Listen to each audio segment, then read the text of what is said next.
Greetings and welcome to another excellent World of Tanks video. I have a great game here to show you, and it's a 38H commander building game, and it got to the point where the game hinged upon a one-on-one matchup, and that was my 38H Tier 2 butt kicker. It is a butt kicker.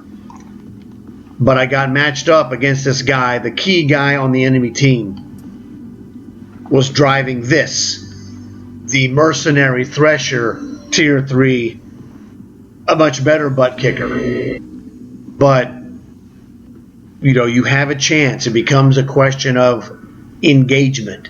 If you get the right engagement, the 38H can kill the Thresher, just like the Thresher, if you get the right engagement, can kill a Tier 4 Panzer 3J. So these are gettable, but you've got to be on top of your game and hope that the other guy really, you know, doesn't know how to stop what you're trying to do. So buckle up for a butt kicker. We're going to go jump into the replay and let you see what happened. Welcome to Lakeville. All right, here is your hero. Well, I hope anyway, at least for this game, in my awesome and slow 38H. Now 38H, for those of you who don't know, it's a light tank technically. It plays with the speed of a heavy tank. On flat ground it rolls 25, all right? But in reality, when you're in engagement, it plays like a short-range sniper. So it's a light tank that moves like a heavy tank, but shoots like a sniper. So here, those guys are lit up. Now it also has a very good maximum view range, which is 432 meters. But you got to have the binoculars, you got to have the advanced optics, and you have to have the enhanced rations to get it. So what I'm doing here, getting spots, and I have to crush everything I see, because the top dog that they have over there is that freaking Thresher, and he's a monster. So my thinking is, I'm gonna lose this game, probably. I just need to do as much damage as possible, and maybe if I'm lucky I can do enough damage to the Thresher when I see him so that somebody else can kill him, because I'm a 2 and he's a 3 and he's way faster than me. Everybody's way faster than a 38H. Not a shocker.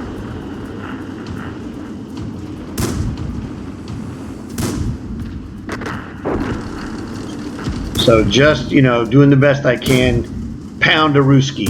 That's the whole idea. And you see the sniping ability of this gun is actually quite good.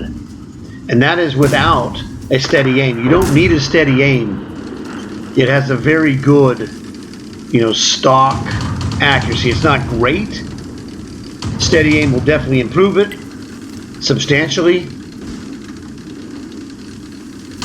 but it's not 100% needed. Now here's where the Thresher came in, and I'm going over here, I'm responding to this attack.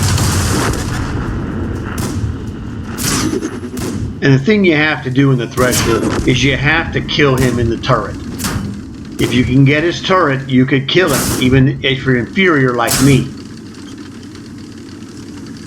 If you don't hit his turret, you're wasting your time and he's going to butcher you. And as you can see, we're losing. 3-7 is not good. However, there we go. This is perfect. Right there in the turret, baby. This is the game right here, the entire game. Well, for him, it's over. If he kills me, it's over. So it really is the game. For me, now I killed him because I ripped him in the turret every time, or almost every shot. And now, it's a bunch of robots. There's one guy, the Fiat medium, he's over there, he'll be in the city. And a bunch of I can kill all the robots, no problem. It's the Fiat that's now the problem. But he's not as strong as the Thresher. And he'll probably be slightly overconfident because I'm only a tier 2. But I'm a mean little monster of a tier 2. So killing the Thresher meant I had a chance to run the table, kill everyone, or at least outlast them all. I'm looking for that Fiat jerk, and that's the guy I'm looking for. That wasn't him, but I got that guy.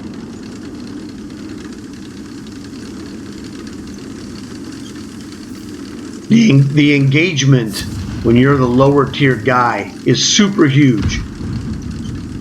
And it's a sniper's engagement that I'm looking for, because that's the strength of this tank. You saw me butcher that Thresher.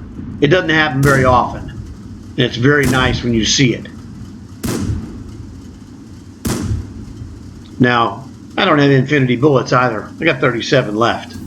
It's plenty for only 4 guys left, so we're okay. And I'm just, trying to take opportunity shots. Not trying to be a superstar because my speed is terrible. But my reload is a flat 2 seconds, so my reload is awesome. So if you get a good engagement, sky's the limit.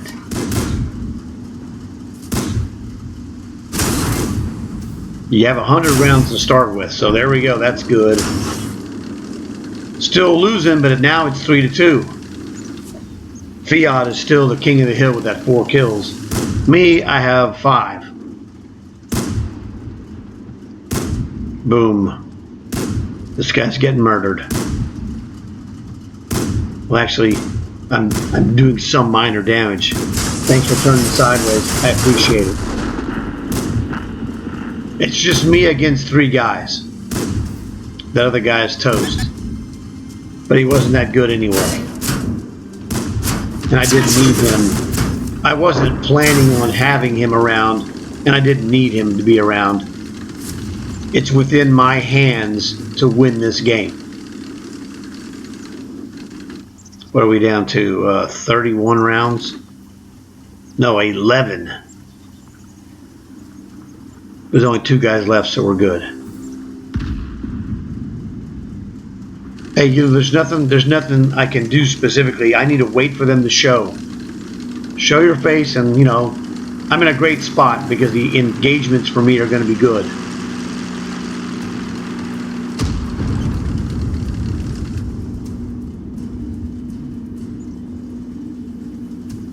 And I don't remember where that guy was coming from. I want to say he came from across the lake over here where I'm looking, but I can't 100% remember. Oh, there we go. Tag, baby. Mr. Fiat.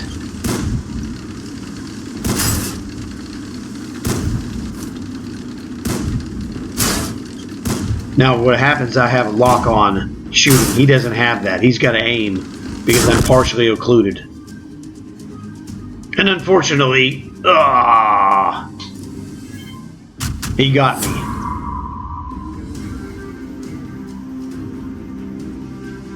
But as you see, yeah, this is one of those things where whoever was in charge of their evaluation for MVP status clearly doesn't know what they're doing. This was a completely one-sided game where MVP was myself due to the tier 2 capabilities. I was far and above everyone else's performance. If I was in a tier 3, I would have shredded both of those guys quite easily, as you saw. I mean, I was right there, a couple of shots away from killing the Fiat after I already killed the Thresher. So I whipped their Thresher head-to-head. The MVP, yeah, guess again, Sonny. Now the computer gives MVP based strictly upon math numbers. His 4 kills, that's a good score. 1,200 damage, that's a good score. I had 6 kills in a lower tier, that's better than his 4 kills. I had 1,500 damage in a tier 2 lower tank, and that was fantastic. Now, they get a bonus for winning. You can't argue with that.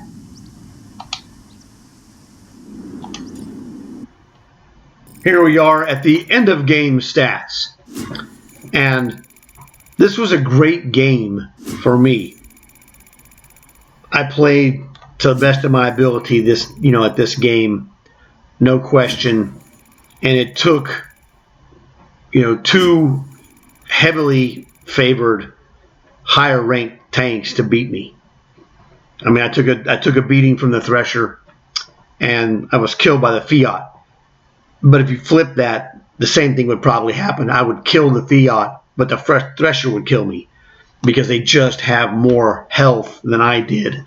And the Thresher guy damaged me substantially. So the chances of beating 2 tier 3s in that situation is small, but I was close. And it was a great performance. You can't win every game, even when you have a great performance. My team was awful. That's one of the things that gives you the opportunity to have great performances. If my team was good, I wouldn't have gotten 6 kills. That's just the way it is. But I can't complain. I played a great game. Cool-headed, high caliber, fire for effect, knockout modules and or crew, top gun for killing 6, got a first class badge. This is totally good. That's why I didn't have any problem making a video about a game that I lost, because I didn't lose because I'm terrible. I didn't lose because I was cheated. I lost because they were just superior tanks. It's unfair to match 2 of them in a game like this against, where I was going to fight them. I was the only good player on my team, let's just be honest, okay? And the scoreboard basically shows that. 10 TP, yeah, whatever, dude. He had him, in a 12, actually it's a 13 tier 2 game, right? No, 12. Yeah, 13. 13 tier 2s, 2 tier 3s. I fought both tier 3s. I fought as tough a opponent that I could fight in this match. So, in that regard, my tier 3 convertible, that guy stunk. Okay? He stunk. He's a tier 3 medium. And he didn't make an appreciable impact on the game. 1 kill. Please, bro, there was 13 tier 3s for you to kill. You could only kill 1. Because he didn't kill the Thresher. He didn't kill the Fiat. Those were the only 3s on the other team. So I was head and shoulders above everyone on my team. And it's not even close. And I was head and shoulders above the 2 tier 3s on the enemy team. I played great, but with my lightweight and lower hit points, etc., they should beat me. Killing one of them and almost killing the second one is a great performance for an inferior tank to your enemy. So there's no shame in that result. They got me, okay. I mean, they played just barely good enough to get me. Like I said, I was a couple of shots from killing that Fiat. You catch a break sometimes and you don't catch a break. So I had a solid game. The result of a loss isn't really concerning because I really won in my superior performance. So I'm happy with that. And that's the key thing. You got to look at your game and realize, well, the odds are stacked against me since they're both tier 3s and I fought both of them. If it had been better if any one of my tier 3s could have done anything to help me against that Fiat, if they'd have done more damage, I'd have killed him. But they didn't, so, whatever. So the Thresher guy was a real good challenge that I was lucky to, get him. That was fantastic and gave my team a chance to win. And that's all you can do. You play your game, and if you give your team a chance to win, that's successful as far as I'm concerned. Okay? So I don't have anything, against that. My team was awful. That's just that simple. Those 2 tier 3s, they played horrible. I mean, they got absolutely just crushed by my tier 2 performance. But that's okay. I'm really good at that tank. So that's a great lesson. Don't think just because you're the lower ranked tank that you have no chance. Get practice, get skill, and then you're going to get better results like this one. So I hope you learned something. Hope you had a good time. Look forward to seeing you guys again. Check out my other videos if you would. And I look forward to seeing you guys in another video. And as always, like and subscribe.